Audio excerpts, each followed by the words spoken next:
આપ સૌ ભાઈ બહેનો,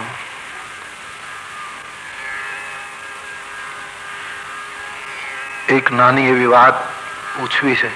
આપણે અનેક વાર આમાં આવ્યા આવીશું. અત્યારે વર્તમાન છીએ, વળી ખબર નહીં કેટલી યાત્રાઓ આપણે કરવી પડે. પણ પ્રશ્ન મનમાં એ ઉઠે છે કે આ વિશ્વમાં દુઃખનો કોઈ દિવસ નાશ થાય એવું છે? આ જગતમાં દુઃખનો અંત છે? આ એક વાત મહત્વની પૂછવી છે. માણસને માણસ પજવે તો એનું સમાધાન થઈ શકે, ભાઈને ભાઈ પજવે તો એનું સમાધાન થઈ શકે, બાપને દીકરો કે દીકરો બાપને પજવે તો એનું સમાધાન થઈ શકે, પતિ પત્નીને કે પત્ની પતિને પજવે તો સમાધાન થઈ શકે, સંસ્થા સંસ્થાને પજવે તો સમાધાન થઈ શકે, સંપ્રદાય સંપ્રદાયને પજવે તો સમાધાન થઈ શકે. પણ જ્યારે માણસને વિચાર પજવે ત્યારે બહુ અકળામણ ઊભી થાય છે. એક વિચાર જે ગુમે છે, હું આશા રાખું કે વિચાર તમને પણ પજવે, તમને પણ અકળાવે. અને બહુ મહત્વનો પ્રશ્ન. ઘણા જીવનના મહત્વના પ્રશ્નોમાં મેન તમે ઉદાસીનતા સેવી છે. અને જીવનની મહત્વની ચંદ ઘડિયા વૈસે ही बिता दी. જીવનના જે મૂળ રહસ્યો છે એના તરફ સમાજે બહુ ઉદાસીનતા છે. એટલે સમાજ મુશ્કેલીમાં છે, સંતાપમાં છે.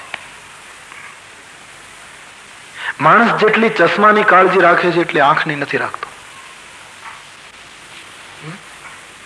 પહેલેથી એટલી આંખની રાખી હોત તો ચશ્મા આવત જ નહીં. ચશ્માની હું તમે સવારથી એટલી કાળજી લઈએ, સવારથી સાફ કરીએ, લગાડીએ, ધોઈએ, આમ તે સૂઈએ ત્યાં સુધી જેટલી ચશ્માની મેન તમે કાળજી રાખી છે એટલી આંખની કોઈ દિવસ રાખી નથી. તો મૂળ વિચાર, મૂળ સિદ્ધાંત, જીવનના મૂળ રહસ્યને જો હું ને તમે સમજી શક્યા હોત તો આજનો વિશ્વનો જે સંતાપ છે એમાં માણસે ઘણી રાહત અનુભવી હોત. તો મારે જે વિચાર છે તે કે તમે પણ એના ઉપર વિચારો કે આ દુનિયામાં દુઃખનો નાશ છે. દુઃખનો નાશ આ જગતમાં જો શક્ય હોત તો વડીલોએ એમ ન કહ્યું હોત કે આ જગત દુઃખમય છે, સંસાર દુઃખમય છે. દુઃખનો નાશ નથી, દુઃખના નાશની કોઈ વ્યવસ્થા નથી આ જગતમાં જ્યાં હું ને તમે જીવીએ છીએ. તો પછી સુખ શબ્દ આવ્યો ક્યાંથી? જો દુઃખનો નાશ જ ન હોય તો સુખ શબ્દ કેમ આવ્યો એ પ્રશ્ન ઉઠે છે. પણ તુલસી દર્શનના આધારે મારે તો બોલવું છે કે આ વિશ્વમાં દુઃખનો નાશ નથી, થવાનો નથી, એની કોઈ વ્યવસ્થા નથી. એની માથાકૂટમાં પડશો નહીં, નહીતર સમય ગુમાવશો. એક વ્યવસ્થા છે આ જગતમાં, દુઃખને ભૂલવાની. દુઃખને ભૂલશો તો સુખી થશો, બાકી નાશ શક્ય નથી. એમ મહાત્માઓને પોતાની અનુભૂતિથી લાગ્યું છે. અને તેનું પ્રમાણ તુમરે ભજન રામ કો પાવે, તુમરે ભજન રામ કો પાવે. હનુમાન ચાલીસાની પ્રસિદ્ધ ચોપાઈ. તુમરે ભજન રામ કો પાવે,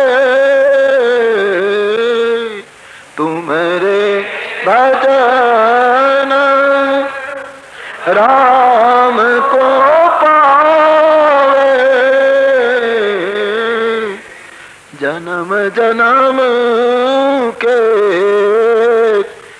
दुख बिसरावे, जन्म जन्म के दुख बिसरावे, जन्म जन्म के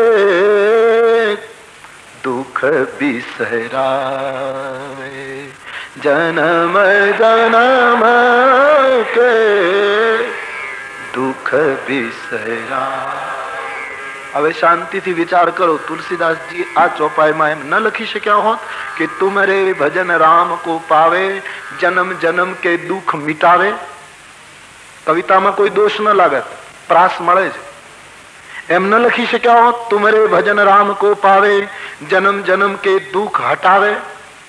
તુમરે ભજન રામ કો પાવે, જન્મ જન્મ કે દુઃખ નસાવે? આ કોઈ પણ શબ્દનો પ્રયોગ થઈ શક્યો હોત, મિટાવે, હટાવે, નસાવે, પણ બધા શબ્દો ઉપર ચોકડી મૂક્યા પછી ગોસ્વામીજી અનુભૂતિ પૂર્વક લખ્યું કે હટાવે, મિટાવે, નસાવે શક્ય નથી. એક શક્ય છે, જન્મ જન્મ કે દુઃખ બિસરાવે. ભૂલવાની વ્યવસ્થા છે. ભૂલી શકો તો સુખી છો. કોઈ પણ વિપત્તિ જીવનમાં જે આવે પછી તમે જે સ્થાનમાં, જે રાષ્ટ્રમાં, જે ભૂમિ ઉપર રહેતા હો, પછી કૌટુંબિક સમસ્યા હોય, સામાજિક સમસ્યા હોય, संस्थाकीय समस्या हो, राष्ट्रीय समस्या हो, कोई भी समस्या, व्यक्तिगत से लेकर वैश्विक जीवन तक की समस्या, उसको भूली जाती है, मिटाई नहीं जाती. भूलो એટલે સુખી. ત્યારે મોટી મુશ્કેલી જીવનમાં એ છે કે આપણે ભૂલી શકતા નથી. કોઈ પણ માણસને તમે પૂછો કે હવે કેમ ચાલે છે તો કહે છે હમણાં તો બહુ સારું છે, પણ જુઓ ને 3 વર્ષ પહેલા કેવું થઈ ગયું. હવે 3 વર્ષનું શું કામ યાદ કરે છે? અત્યારે વર્તમાનની વાત કરને તું. એક એક માણસ આ જવાબ આપે છે. 3 વર્ષ પહેલા જો ને કેવું થયું, હેરાન હેરાન. 3 વર્ષ પહેલાનો ભૂતકાળ એના વર્તમાન સુખ ઉપર પડદો મૂકી દે છે.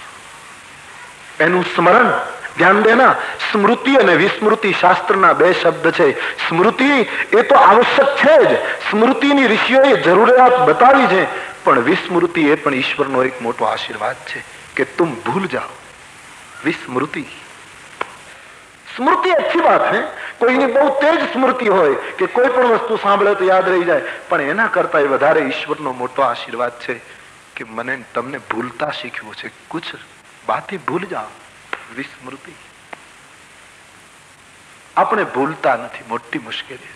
કોઈ પણ માણસને એમ કહો યાત્રામાં ગયો હોય, ભારતમાં તમે પૂછો યાત્રામાં જ્યાં, બોલે હા. કેમ? બહુ સરસ વ્યવસ્થા, આ વખતે બસ પણ સારી, અંદર વિડીયો, જમવાની વ્યવસ્થા સારી, જ્યાં ઉતરીએ ત્યાં રહેવાની વ્યવસ્થા સારી, દેવ દર્શન પણ બરાબર થયા, ઋતુ પણ સરસ. પણ 1 વર્ષ પહેલા ગયા હતા ત્યારે શું હેરાન થઈ ગયા. એ પ્રત્યેક વ્યક્તિ કી, હું તમારી સાથે વાત કરી રહ્યો છું, ઉપદેશ આપવા નથી આવ્યો. ઉપદેશ આપવાનો મારો સ્વભાવ નથી, એ મારી કોશિશ પણ નથી ક્યારેય. હું તમારી સાથે આપણા જીવનના આ પ્રશ્નની ચર્ચા, આજે સમય મળ્યો તમને મળવાનો એટલે ચર્ચા કરું કે છે વ્યવસ્થા અહીંયા દુઃખ મટવાની. દુઃખ મટવાની વ્યવસ્થા હોત તો તમે સુખી છો અહીંયા ભારત કરતા. તમારા જીવનમાં શું કામ દુઃખ છે? જાઓ ભૂતકાળમાં. આપણા ઘરમાં 5 થી 6 થી થાળી નહોતી, બીજી પેઢી, ત્રીજી પેઢી. જાઓ ભૂતકાળ. એક ગાદલું હતું, મહેમાન આવે તો બીજે ઘરેથી ગાદલું માંગવું પડતું હતું. 4-5 ગોદડા હતા, એક ખાટલો હતો, બાકીના નીચે સુવડાવવા પડતા હતા. મહેમાન આવે તો ઘી ક્યાંકથી ઉછીનું લાવવું પડતું. કોઈને 1 પેઢી, કોઈને 2 પેઢી, કોઈને 3. ભૂતકાળમાં જાઓ અને ત્યારથી પછી જે પ્રગતિ કરી છે માણસે, વિકાસ. 5 થાળીને બદલે 500 થાળી થઈ છે. 1 ગાદલાને બદલે 5-5 બેડરૂમ થયા છે. એક મહેમાનને બદલે 10-10 મગેનીને તમે સાચવી શકો એમ છો. પણ કેમ દુઃખી છો? એક જ ઘટના ઘટે છે જીવનમાં કે દુઃખ ભૂલી શકાતું નથી. જો ભૂલી શકો તો સુખ ही સુખ है. રામાયણકાર તુલસીજી કહે જન્મ જન્મ કે દુઃખ બિસરાવે. શાસ્ત્રોમાં લખ્યું છે કે માણસ જન્મે અને માણસ મરે, આ 2 દુઃખ બહુ મોટા છે.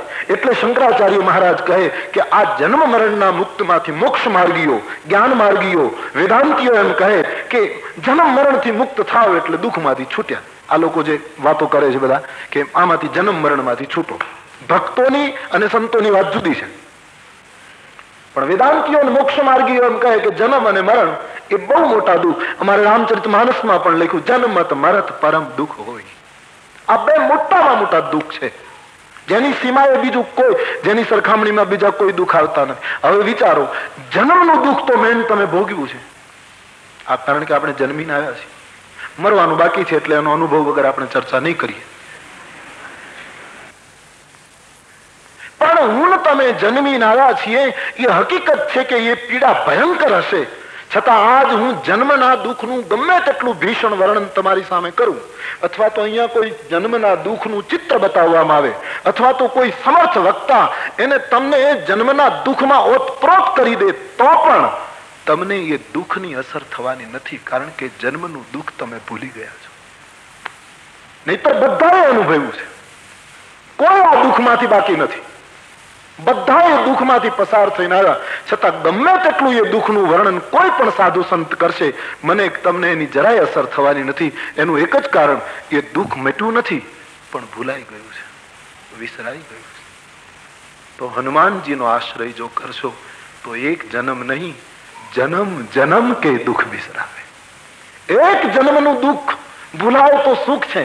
અહીં તો ગોસ્વામીજી અનુભૂતિ से कहते, तुम्हारे भजन राम को पावे, तुम्हारे भजन राम को पावे, जन्म जन्म के दुख बिसरावे,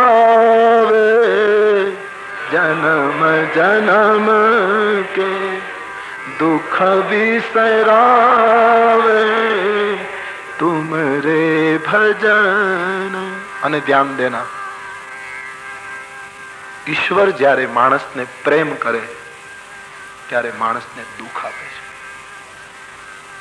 कुछ सूत्र को ठीक से गंभीरता से सुन लो.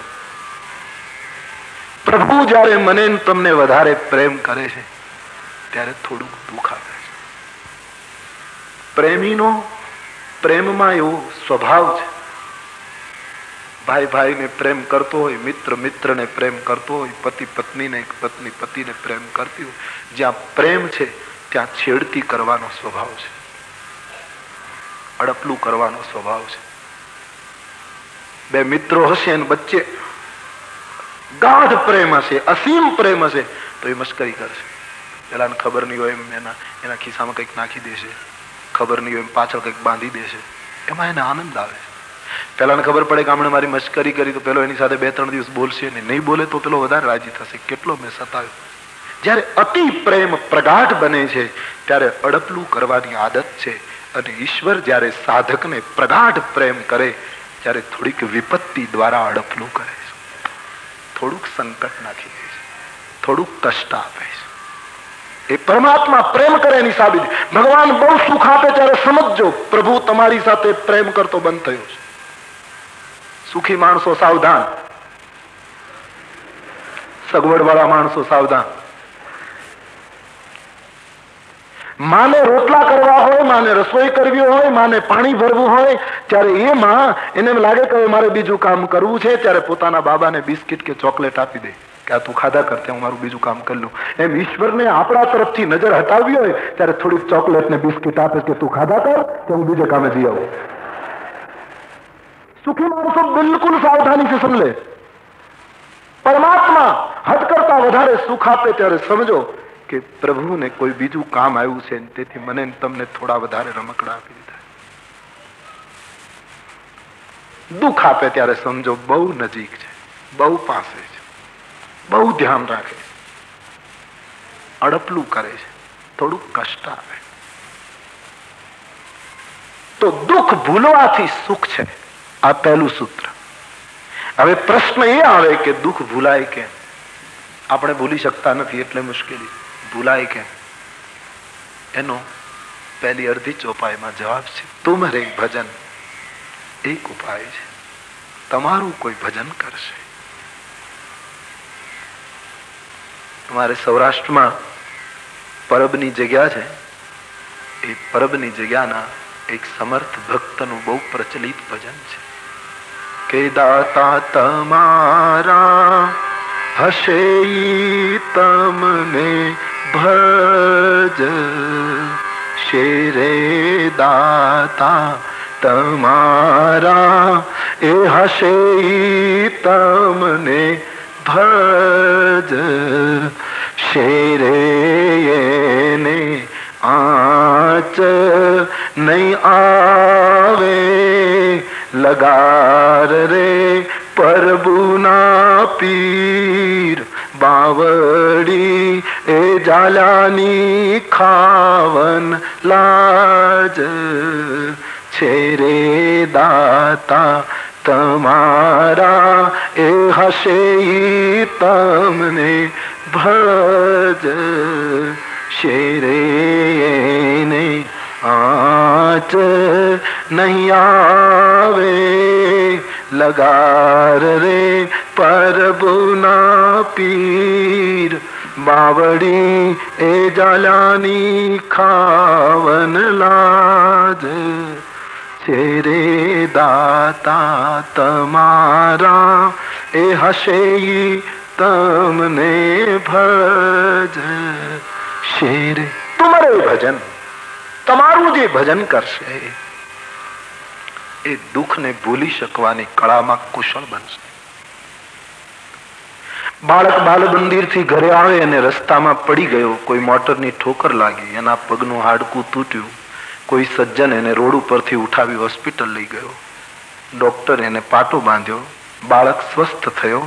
એને પૂછવામાં આવ્યું તારા બાપા બાપુજી ક્યાં છે? એને ટેલિફોન નંબર આપ્યો, ડોક્ટરે ટેલિફોન કર્યો. પિતા ઘરે નહોતો, માં હતી, એ દોડતી આવી અને બાળક બિસ્તરમાં હોસ્પિટલની પથારીમાં પડ્યો છે અને ઉઠાવી ગોદમાં માએ લીધો. તો માં એને ગોદમાં લે એટલે ડોક્ટરના નિયમ પ્રમાણે 8 પાટા બાંધ્યા પછી સાજો થવાનો હોય તો 8 પાટા તો બંધાવવા જ પડશે. છતાં માની ગોદ મળે ત્યારે દુઃખ ઓછું થઈ જાય. એનો અર્થ એ નથી કે પાટા ઘટી ગયા, પાટા તો પૂરેપૂરા બંધાવાના. ડોક્ટરે કહ્યું છે એટલી વાર એને હોસ્પિટલ પણ લાવવું પડશે, અથવા ડોક્ટર કહેશે કે અહીંયા 1 મહિનો રાખવાનો તો એમાં દિવસો ઓછા નહીં થાય, ત્યાં સુધી રાખવો પણ પડશે. છતાં એ બધું જ સમય કાઢવો જ પડશે, એટલા પાટા પિંડી કરવા જ પડશે. છતાં માની ગોદ મળે એટલે 50% દુઃખ ભૂલાય છે.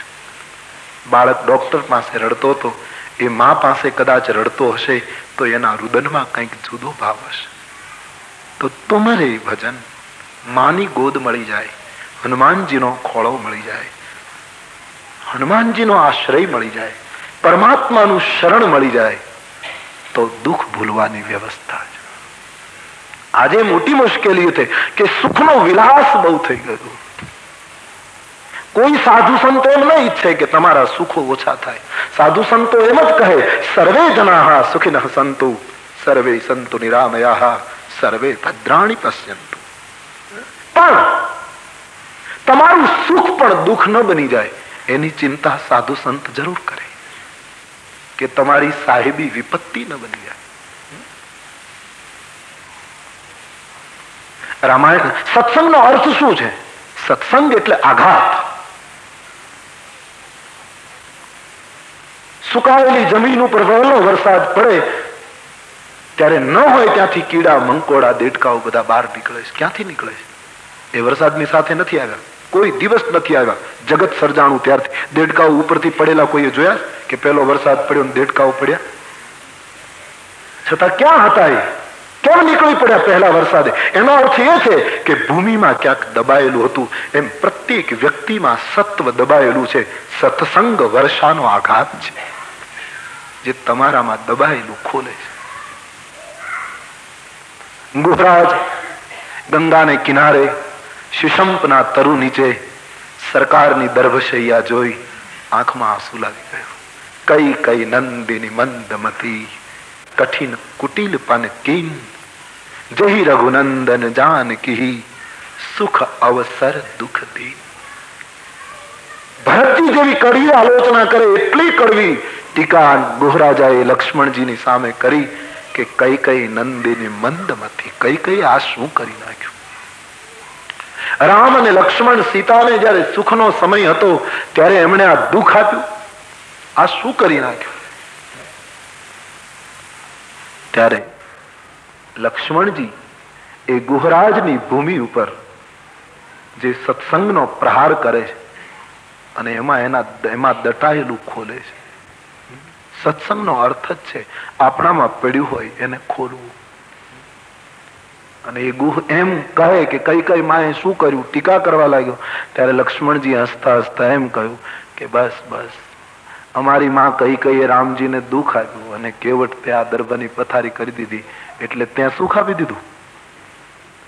કોણ સુખ આપનારો, કોણ દુઃખ આપનારો? તું એમ માને છે કે દર્ભની પથારી કરી દીધી અને 5 ફળ આપ્યા એટલે તે સુખી કરી દીધા રામને, અને અમારી માં કઈ કઈ એને દુઃખ આપી દીધું? આ કયો ધર્મ છે? પછીથી જે લક્ષ્મણે વાત કરી છે, મારે તો દુઃખના સંદર્ભમાં કહેવું છે કે જે સુખનો વિલાસ થાય છે આમાંથી શું કરવું, શું કરશો? રામાયણમાં એક સૂત્ર અદ્ભુત છે. અદ્ભુત એટલા માટે કે હમકો કहीं નહીં મિલા આજ તક, પહેલી બાર માનસ સે મિલા હૈ. કદાચ અમને ખબર પણ ન હોય, સંભવ છે, પણ મળ્યું ત્યારે રામાયણમાંથી મળ્યું. રામાયણમાં એમ લખ્યું છે, હોહીન વિષય વિરાગ ભવન બસત ભા ચૌથ પન. વિષયમાં વૈરાગ્ય કોઈ દિવસ આવવાનું નથી એમ રામાયણ. માણસો કહેતા હોય ને કે અમે બધું ત્યાગી દીધું ને અમે નીકળી ગયા, વિષયમાંથી વૈરાગ્ય શક્ય જ નથી. આ કાળમાં તો લાગતું નથી. પછી વ્યાખ્યા ગમે તેટલી કરીએ, વ્યાખ્યા કઈ જીવન નથી બનતી. વ્યાખ્યા વ્યાખ્યા છે, અનુભૂતિ અનુભૂતિ. આ હાથથી કોઈ વસ્તુ પકડવી, આ હાથથી કોઈ વસ્તુ નાખી દેવી, આ હાથથી કોઈને તિલક કરવું, આ હાથથી કોઈને તમાચો મારવો, એ હાથનો વિષય છે. 2 વખત 3 વખત જેટલી વખત ભૂખ લાગે એટલી વખત જમવું એ મોઢાનો વિષય છે. પગથી ચાલવું એ પગનો વિષય છે. આ વિષયથી કોણ છૂટી શકે? હોય ને વિષય વિરાગ, વિષયમાંથી વૈરાગ્ય શક્ય જ નથી. તો શું આમાંથી કઈ નીકળી જ ન શકાય? તુલસીદાસજીએ લક્ષ્મણજીના મુખે કહ્યું કે એક ઉપાય છે. વિષયમાંથી વૈરાગ્ય શક્ય નથી. આંખથી જોવું એ આંખનો વિષય છે, જીભથી બોલવું એ જીભનો વિષય છે, કાનથી સાંભળવું એ કાનનો વિષય છે. આમાંથી વૈરાગ્ય આવવો મુશ્કેલ છે, પણ એક વ્યવસ્થા છે. જાનીય તબ તુલસીદાસજીનું દર્શન જુઓ. જીવ જગ જાગા જબ સબ વિષય વિલાસ વિરાગા. વિષયના વિલાસમાંથી વૈરાગ્ય આવી શકે છે, વિષયમાંથી વૈરાગ્ય શક્ય નથી. વિષયનો જે વિલાસ થઈ રહ્યો છે એમાંથી વૈરાગ્ય કરી શકાય, બાકી વિષયમાંથી વૈરાગ્ય શક્ય નથી. બારી ખુલી હોય અને એમનેમ પવન આવતો હોય તો પંખાની જરૂર નથી. આ વિષયના વિલાસમાંથી વૈરાગ્ય છે. પંખાથી શરીરને શાંતિ આપી શકાતી હોય તો એર કન્ડિશનની જરૂર નથી. આ વિષયના વિલાસમાંથી વૈરાગ્ય છે. સીધા સાદા કપડાથી શરીરની મર્યાદાને ઢાંકી શકાતી હોય તો બહુ કિંમતી કપડાની જરૂર નથી. આ વિષયના વિલાસમાંથી વૈરાગ્ય છે. સાદું ભોજન લેવાથી શરીરની શક્તિ, શરીરને પૌષ્ટિક તત્વો મળી રહેતા હોય તો બહુ ભોગમય ભોજનની જરૂર નથી. આ વિષયના વિલાસમાંથી વૈરાગ્ય છે. 3 રોટી ખાઈ લેવાથી પેટ ભરાઈ રહેતું હોય, આપણે પ્રસન્ન રહી શકતા હોય તો 15 રોટી બગાડી અને 5 જણની રોટી આંચકવાનો મને તમને કોઈ અધિકાર નથી. 3 રોટીથી જીવન જો ભરપૂર થઈ શકતું હોય તો 15 રોટી બગાડી અને 5 ગરીબોની રોટી આંચકવાનો આ જગતમાં કોઈને અધિકાર નથી. અને જે આંચકાઈ રહી છે, જે આ રીતનો એક વિલાસ શરૂ થયો છે એ દુઃખદાયક. એમાંથી વૈરાગ આવી શકે, એમાંથી ધીરે ધીરે પાછું વળી શકાય. बहुत अद्भुत सूत्र है. हमको तो हम मान गए तुलसीदास के सामने. जब सब विषय विलास विरागा. गुह વિષયમાંથી વૈરાગ્ય શક્ય નથી, એના ફેલાવમાંથી, એના વિલાસમાંથી વૈરાગ્ય આવી શકે. કારણ કે અંતે મારો તમારો અંદરનો જે મૌલિક સ્વભાવ છે, જન્મ જન્મનો જે મૂળ સંસ્કાર છે એ ત્યાગનો સંસ્કાર છે, સંગ્રહનો સંસ્કાર નથી. હળવાશ વગર તમે આરામ મેળવી શકતા નથી. કોટ પહેર્યો હોય, પેન્ટ પહેર્યો હોય, આખો ડ્રેસ પહેર્યો હોય, પણ કોઈ માણસ એના એ ડ્રેસમાં સૂતો નથી. ઘરે જાય પછી કોટ કાઢે, પેન્ટ કાઢે, લુંગી પહેરે, સીધા સાદા હળવા કપડા પહેરે, પછી જ એનો ઊંઘ આવે છે. કારણ કે આત્માનો સ્વભાવ છે ધીરે ધીરે હળવું થવું, મુક્ત થવું, પછી જ વિશ્રામ લઈ શકે, શારીરિક અને માનસિક બંને રીતે. તો સુખ જે વધતા જાય છે એની ના નથી, પણ એના વિલાસમાંથી ધીરે ધીરે વૈરાગ્ય તરફ